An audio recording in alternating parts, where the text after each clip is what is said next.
WhatsApp everyone, welcome back to the channel.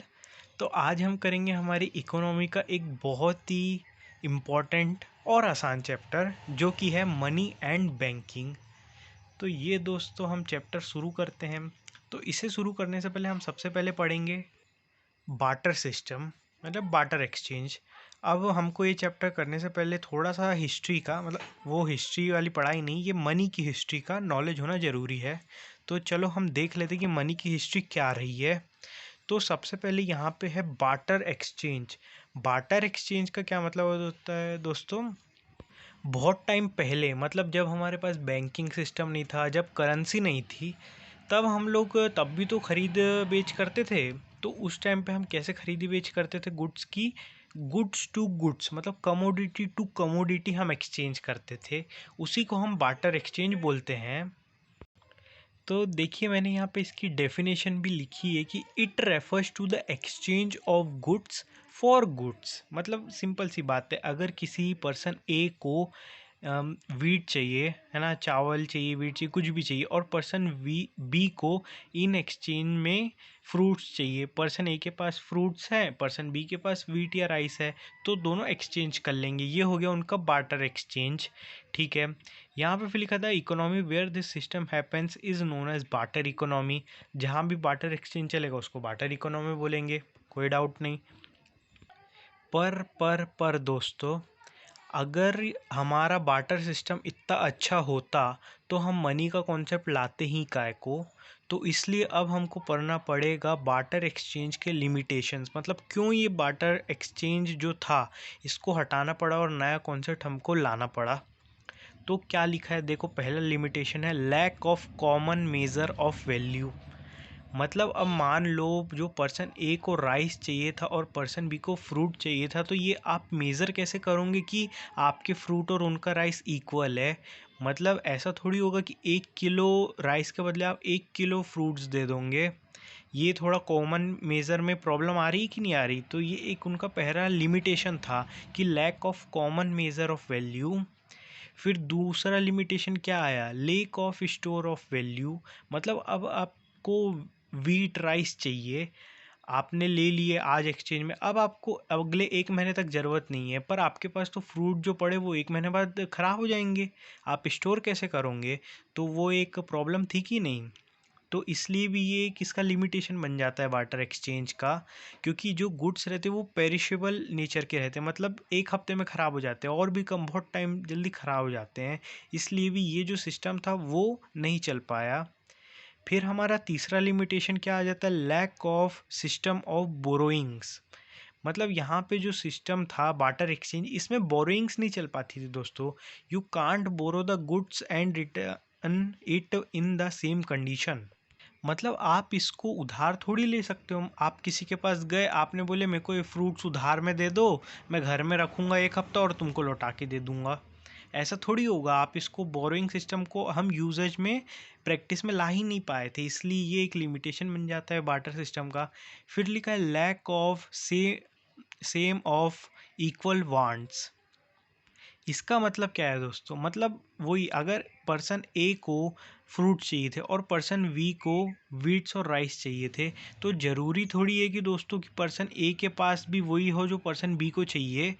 मतलब means if you want rice in exchange of wheat, अगर आपके पास wheat है और आप राइस मांग रहे हो एक्सचेंज में, it is not necessary that the other person is also wanting wheat. मतलब ज़रूरी नहीं है कि आप उसको राइस दोगे तो वो आपको वीट ही देगा। हो सकता है आपको कुछ और, उसको कुछ और चाहिए, आपको कुछ और चाहिए जो उसके पास नहीं है। तो ये क्या बन जाता है? हमारा एक लिमिटेशन बन जाता है बार्टर एक्सचेंज का। इसलिए हमने इस बार्टर एक्सचेंज को ख़त्म करा था। समझ में आ रहा है दोस्तों? तो अभी हम एक, पहले आगे बढ़ने से पहले एक छोटा सा देख लेते कि मनी होता क्या है एक्चुअली में। आप मनी मनी बहुत करते हो, तो ये मनी मतलब होता क्या है? तो डेफिनेशन मैंने लिखी है देखो, money is anything which is generally accepted in exchange of medium and can be measured the value and have the ability to be stored and standard of deferred payments।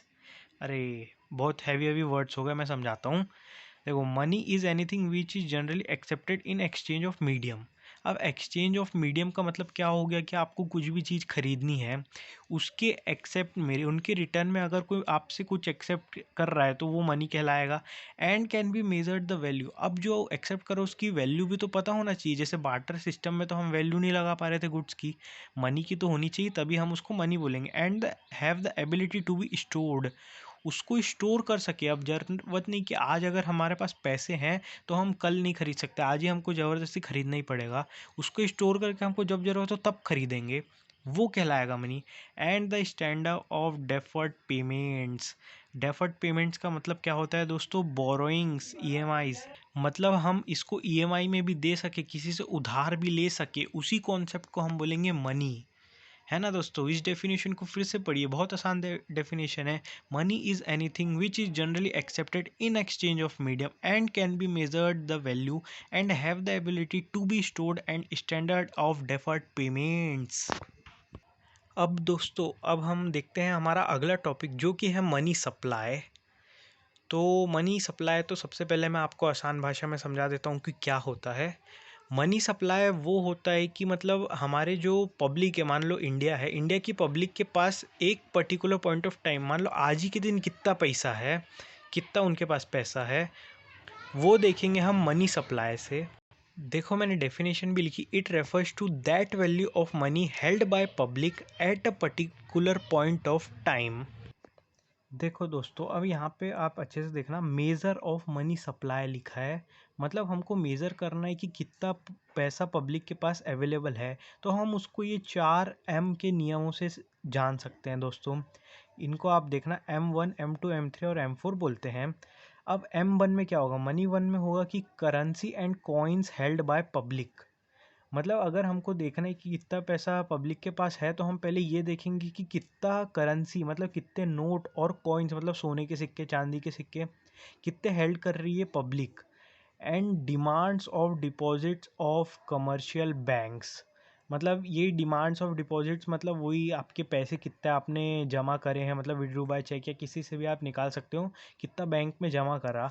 और डिपॉजिट्स विथ आरबीआई, इन सबको plus करोगे आप तो आपको पता चलेगा कि कितना M1 मतलब मेजर वन है, कितना पैसा पब्लिक के पास है।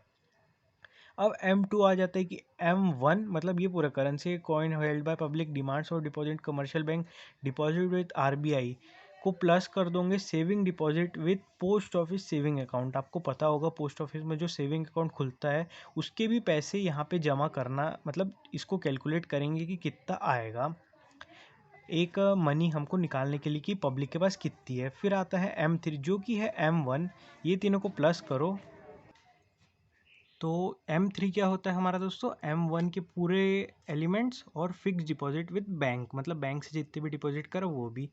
M4 में क्या आ जाएगा कि M1 के पूरे और M1 बोल रहा, सॉरी दोस्तों, M3, तो M3 मतलब इनडायरेक्टली M1 भी plus total deposit with POSA मतलब पोस्ट ऑफिस सेविंग्स अकाउंट। इससे हम मेज़र कर सकते हैं कि हमारे पब्लिक एक पर्टिकुलर टाइम पे कितना पैसा हेल्ड कर रही है, कितना उनके पास पैसा है। अब हमारे दूसरे टॉपिक पे आएंगे दोस्तों, जो होता है बैंकिंग। बैंकिंग क्या होती है हमको सब पता है दोस्तों, हम बैंक्स जानते हैं, बैंक क्या क्या काम करते हैं, हमको वही सब पढ़ना है इस टॉपिक में। बहुत ही आसान टॉपिक है दोस्तों, जल्दी से हो जाएगा। पहला होता है कमर्शियल बैंक, मतलब जो भी नॉर्मल बैंक्स होते हैं जैसे SBI हो गया, ICICI हो गया, ये जो नॉर्मल बैंक्स है ये क्या है? हमारे कमर्शियल बैंक्स हैं। ये क्या करते हैं? हमको पैसों को सेव करने में और उनको इधर उधर लेन देन करने में आसानी देते हैं, इसलिए ये हमारे कमर्शियल बैंक्स हो जाते हैं। तो मैंने क्या लिखा है देखो दोस्तों, it is an institution which performs the function of accepting and lending of deposits and funds and making investment with the aim of earning profit. मतलब ये हमारी हेल्प करेंगे कि हमारे पैसे को एक्सेप्ट करेंगे, सुरक्षित रखेंगे, किसी को ज़रूरत होगी तो वही पैसे देंगे और कुछ कमाएंगे, मतलब हमारी इन्वेस्टमेंट करेंगे और खुद का भी कुछ प्रॉफिट मार्जिन रखेंगे ना, तो वो हो जाता है अर्निंग प्रॉफिट। अब इनका प्राइमरी फंक्शन क्या हो जाता है कि एक्सेप्टिंग डिपॉजिट, मतलब सीधी सी बात है, अगर कोई बैंक होगा पैसे ही नहीं लेगा तो उसका कैसे काम चलेगा? तो प्राइमरी फंक्शन होता है through fix deposit, saving deposit, demand drafts, इन सब के माध्यम से पहले तो वो एक्सेप्ट करो हमारे डिपॉजिट को, फिर क्या करेंगे वो दोस्तों, लैंडिंग फंड्स, मतलब हमारे जो डिपॉजिट लिए हैं अब उनको वो अपने पास नहीं रखते हैं। अब अपने पास क्यों नहीं रखेंगे, आपने मान लो बैंक में डिपॉजिट करा, तो आप तो बोलोगे लाओ भैया मेरे को इंटरेस्ट दो, मैंने डिपॉजिट करा मेरे को इंटरेस्ट दो। तो वो कैसे देंगे इंटरेस्ट, जेब से तो देंगे नहीं। तो वो क्या करेंगे कि आपके डिपॉजिट पे किसी को भी अगर ज़रूरत होएगी तो वो उसको पैसे उधार पे दे देंगे। ठीक है, तो उसी के बीच का जो डिफरेंस आएगा, मतलब मान लो उनने 6% पे उधार पे दिया, आपको 3% दे रहे, 3% खुद रख लेंगे, ये उनकी कमाई हो गई। तो ठीक है, ऐसे ही करते हैं बैंक, कमाई करते हैं, तो ऐसे लैंड कर देंगे फंड। फिर होता है टाइप्स ऑफ लैंडिंग फंड्स, मतलब कैसे कैसे वो लैंड कर सकते हैं फंड। पहले तो दे देंगे कैश क्रेडिट दे सकते हैं, डिमांड लोन दे सकते हैं, शॉर्ट टर्म लोन दे सकते हैं। तो देख लेते पहले कैश क्रेडिट क्या होता है। The loans which is given against current assets, मतलब किसी को भी लोन लेने गया तो उनने अपना कुछ भी सिक्योरिटी जमा करी और उसने लोन लेके आ गया, वो हो जाता है कैश क्रेडिट। फिर मैंने दूसरा पॉइंट भी लिखा, interest is charge on the amount withdrawn. ठीक है, फिर दूसरा हमारा आता है डिमांड लोन, मतलब loan which can be recalled bye banks on demand. Interest is charge on full amount, मतलब ये डिमांड लोन ऐसा लोन होता है जो आपने ले तो लिया पर ऐसा नहीं कि कभी भी दे रहे हो। अगर बैंक ने आप बोला कि आज के आज मेरे को पूरे पैसे वापस दो, तो आपको देना ही पड़ेगा, वो हो जाता है डिमांड लोन। फिर होता है शॉर्ट टर्म लोन, ये तो नाम से ही पता चल रहा है, जो कि शॉर्ट पीरियड के लिए दिया जाए, और they are given as personal loans against collateral security, उसी को हम बोलेंगे short term loan. Collateral security क्या होता है, मतलब कोई भी सिक्योरिटी रख दो, घर गिरवी रख दो या कुछ भी, गाड़ी वाड़ी, तो वही हो जाता है कोलेट्रल सिक्योरिटी। और जो शॉर्ट टर्म लोन होता है उस पर आपको पूरे अमाउंट पे इंटरेस्ट चार्ज देना पड़ता है। अब आप ये सोच रहे होंगे कि ये पॉइंट क्या है, interest is charge on full amount, interest is charge on full, मतलब ये ऐसा रहता है कि मान लो जो कैश क्रेडिट है ना, ये इस पे आप ऐसे नहीं देते हैं कि उनने आपको 1 लाख रुपए दिए और 1 लाख रुपए पे इंटरेस्ट चार्ज करना चालू कर दिए। वो आपके 1 लाख रुपए एक लोन का अकाउंट खोलेंगे और उसमें डाल देंगे, और मान लो अगर आपने 10 ही हज़ार इन वो निकाले पैसे, तो 10 हज़ार पे इंटरेस्ट लगेगा, पूरे पे नहीं लगेगा। जबकि डिमांड लोन और शॉर्ट टर्म लोन पे आपने अगर 1 लाख रुपए मांगे और उनने दे दिया, आपने यूज़ करे ना करे, वो पूरे 1 लाख पे इंटरेस्ट लगा देंगे। तो यही डिफरेंस होता है। फिर ये हो गए हमारे दो फंक्शन हो गए प्राइमरी बैंक के, एक तो होता है प्राइमरी फंक्शन, एक होता है लेंडिंग, मतलब एक्सेप्टिंग और लेंडिंग, तो ये हो गए प्राइमरी फंक्शन, ये तो मतलब कोई भी बैंक को देना ही पड़ता है। पर जो कमर्शियल बैंक है उनके कुछ सेकेंडरी फंक्शन रहते हैं, मतलब जो अलग से रहते हैं, उतने ज़रूरी, मतलब ज़रूरी तो रहते हैं पर जो प्राइमरी उनसे अलग रहते हैं। पहला क्या हो गया, ओवरड्राफ्ट फैसिलिटी, मतलब ओवरड्राफ्ट फैसिलिटी आपको पता होगा बिजनेसमैन को दी जाती है। इसमें क्या होता है कि आपके अकाउंट में मान लो 15 लाख, 20 लाख रुपए, और किसी को आपको 50 लाख की पेमेंट करनी है। तो हम ऐसे ही फैसिलिटी देते हैं बिजनेसमैन को कि मान लो आपके खाते में 15 लाख रुपए और अगर आपको 30 लाख की ज़रूरत है, तो आप 30 लाख तक यूज़ कर सकते हो, फिर बाद में बैंक में जमा कर दो, तो वो होती है ओवरड्राफ्ट फैसिलिटी। फिर होता है discounting of bill of exchange, मतलब अगर आपके बिल ऑफ एक्सचेंज, तो आपको पता होगा कि वो होते हैं जैसे बिल्स पेबल, बिल्स रिसीवेबल, आप ट्रेड के बदले देते हो तो उनको डिस्काउंट करने का काम भी कर देते हैं। फिर एजेंसी फंक्शन, मतलब एज अ एजेंट वर्क, वो एजेंट की तरह भी काम कर देते हैं। अगर आपको पैसे भिजवाने हैं, transfer of funds, tax consultancies, collection of various item, ये सब काम भी कर देते हैं। फिर थोड़े बहुत जनरल फंक्शन भी कर दे देते हैं कि लॉकर दे देते हैं, ट्रैवल चेक इशू कर देंगे, लेटर ऑफ क्रेडिट इशू कर देंगे। तो लेटर ऑफ क्रेडिट क्या होता है, अगर मान लो आपको दूसरे देश से सामान भेजना, इंपोर्ट या एक्सपोर्ट करवाना है, तो आपको अपने बैंक में पैसे जमा करके उनको लेटर ऑफ क्रेडिट लेना पड़ता है कि हमारे पास पैसे हैं, मतलब वो एक रहता है लेटर ऑफ क्रेडिट, उसी को बोलेंगे लेटर ऑफ क्रेडिट। हम लेटर ऑफ क्रेडिट को आगे डिटेल में पढ़ेंगे, तो अभी बस आप एक नाम ध्यान रखो, आगे देखते हैं हम। तो देखो दोस्तों, मैंने यहाँ पे इसी को जो भी बातें बताई उसका डायग्राम बना दिया है। यहाँ पे जैसे एक इंडिविजुअल है ना, उसके पास पैसा उनने डिपॉजिट किया, फाइनेंशियल इंस्टीट्यूशन जो कि बैंक होते हैं, बैंक ने लोन दे दिया। ये तो इतना सिंपल है, पर मैंने बहुत सारे नाम लिखे हैं। अब आपको मैं समझाता हूँ कि बैंकिंग लैंग्वेज में इन लोग को क्या बोलते हैं। मान लो ये एक इंडिविजुअल है, ठीक, इसके पास जो पैसे हैं वो डिपॉजिट्स करेगा, और इसको क्या बोलेंगे हम, सरप्लस, मतलब ये इसके पास सरप्लस मनी था, एक्स्ट्रा मनी था, उनने इसको डिपॉजिट किया बैंक में, बैंक ने लोन दे दिया डेफिसिट को, मतलब जिसके पास ज़रूरत थी उसको बोलेंगे हम डेफिसिट बैंकिंग लैंग्वेज में। ठीक है, और अब जैसे हम बोलते कि इनको हमको बैंक ने इंटरेस्ट दिया और जिनने इसको लोन दिया था बैंक ने उसने इंटरेस्ट दिया, पर नहीं, बैंक की लैंग्वेज में बोलेंगे कि बोरोइंग रेट। अगर आपको कोई बैंक इंटरेस्ट दे रहा है तो उसको बोलेंगे बोरोइंग रेट, मतलब वो आपसे पैसे बोरो कर रहा है बैंक किसी और को देने के लिए, तो उसको बोलेंगे बोरोइंग रेट। मान लो 7% है। फिर होता है लैंडिंग रेट, मान लो बैंक ने इसको दिया है ना, तो ये लैंडिंग रेट है, लैंडिंग कर रहा है, उसको पैसे मिलेंगे 15% के इंटरेस्ट पे। यहाँ का जो इंटरेस्ट डिफरेंस आ रहा है 8%, जो होता है बैंक का प्रॉफिट। पर बैंक के हम प्रॉफिट नहीं बोलेंगे, वो बैंकिंग भाषा में बोलते हैं उसको स्प्रेड। समझ में आ रहा है दोस्तों? ये लैंग्वेज है बैंकिंग की, ये बहुत काम आएगी, आप इनको अच्छे से याद कर लेना। बैंक से जो हमको इंटरेस्ट मिलेगा उसको बोलेंगे बोरोइंग रेट, जो जिसको लोन दिया है बैंक उससे लेगा उसको बोलेंगे लैंडिंग रेट, जो भी प्रॉफिट बचेगा उसको बोल देंगे स्प्रेड। ठीक है।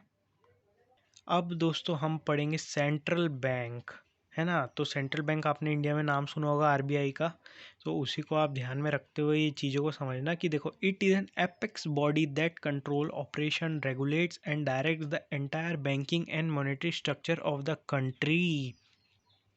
मतलब ये क्या करता है?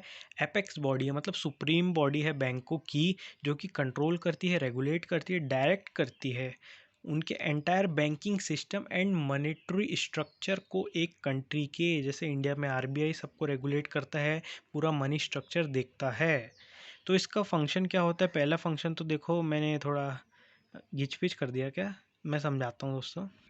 मतलब देखो, क्या रहता है करेंसी अथॉरिटी, मतलब जो ये रहता है हमारा स्टेट बैंक या स्टेट बैंक बोल रहा आरबीआई है, उसके पास करेंसी अथॉरिटी है, मतलब वो पूरे नोट छापेगा। पर है ना, पर यहाँ पे एक वो रहता है एक्सेप्शन, मतलब जो आरबीआई है हमारे इंडिया का, वो ऑल द कॉइन्स और 1 रुपी नोट ये नहीं छापेगा। वो बाकी जितने भी 100 50 के नोट होंगे वो ज़रूर छापेगा, पर ये नहीं छापेगा। इनको कौन छापता है? Ministry of finance, all the coins और 1 रुपये के नोट। ये आप ध्यान रखना, एमसीक्यू में आ सकता है। फिर क्या रहता है इसका फंक्शन आरबीआई का? बैंकर ऑफ गवर्नमेंट, मतलब बैंकर रहता है गवर्नमेंट का भी। और banker of the bank and superior, मतलब बैंकर जो भी बैंक रहता है उनका भी बैंक रहेगा, और ये सुपीरियर रहेगा, सबसे एपेक्स बॉडी हमने पहले ही पढ़ा। फिर एक क्या लिखा? Custodian of foreign exchange rate, मतलब इसी रिस्पॉन्सिबल रहेगा कि फॉरेन एक्सचेंज रेट जो चल रहा है अपने कंट्री में वो क्या रहेगा। और हमारे जो इंडिया में ये भी नियम है कि अगर फॉरेन एक्सचेंज से कुछ भी काम है तो वो आरबीआई के थ्रू ही होना चाहिए। The foreign exchange trade must be rooted through RBI, ये एक हमारे देश में नियम है। सो मेरे को लगता है आज का वीडियो हम यहीं पे रोकते हैं, आगे का अगले वीडियो में देखेंगे दोस्तों। Thank you for watching, that's it.